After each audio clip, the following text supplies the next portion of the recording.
আগামীকাল মাধ্যমিক পরীক্ষা। এবার পুরুলিয়া জেলায় মোট পরীক্ষার্থীর সংখ্যা 44,245 জন।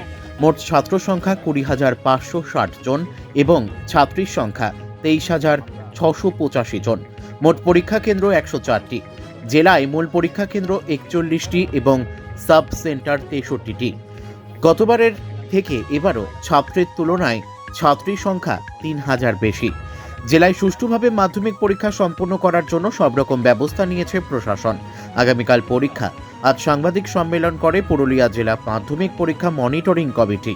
মাধ্যমিক পরীক্ষার পুরুলিয়া জেলা কনভেনার ডক্টর সোমনাথ কুইরি আজ সাংবাদিক সম্মেলন করে জেলায় মাধ্যমিক পরীক্ষার খুঁটিনাটি বিষয় তুলে ধরেন।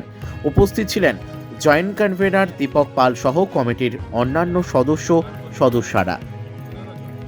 এবং ফিমেল 23,685।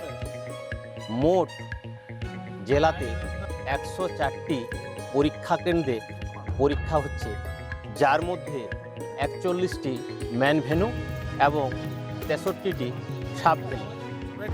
আমাদের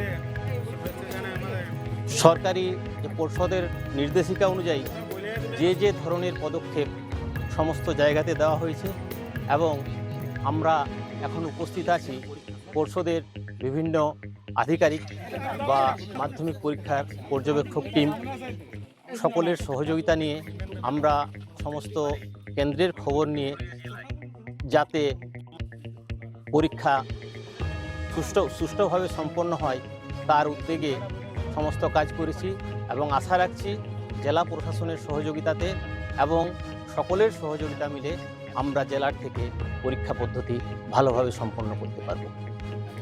এই পরীক্ষার্থীর সংখ্যা অনেকটাই বেড়েছে। গতবারে পরীক্ষার্থী ছিল 43,164, এবারে 44,245।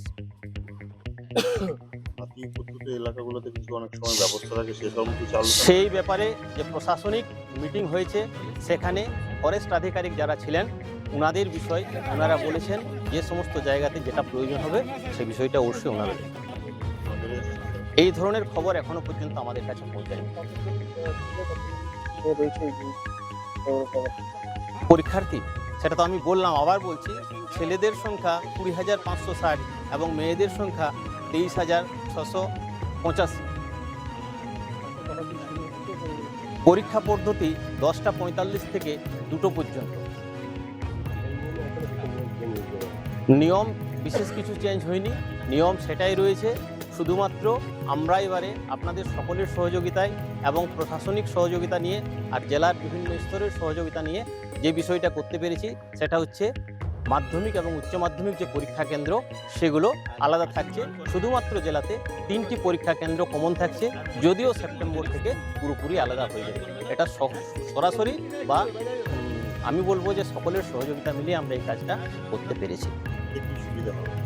সুবিধা এটাই হবে, যেহেতু উচ্চ মাধ্যমিকের সেমিস্টার সিস্টেম পরীক্ষা বছরে 2বার হয় আর মাধ্যমিক 1বার হয়, অনেকটা লম্বা সময় এক একটা স্কুলে ছুটি থাকতে পারে বা অসুবিধা হতে পারে। যাতে অসুবিধাটা না হয় আগামী দিনে সেই উদ্যোগকে মাথায় রেখেই আমরা এই চিন্তাভাবনাটা করেছি এবং আশা করি পরীক্ষা পদ্ধতি ভালো হবে।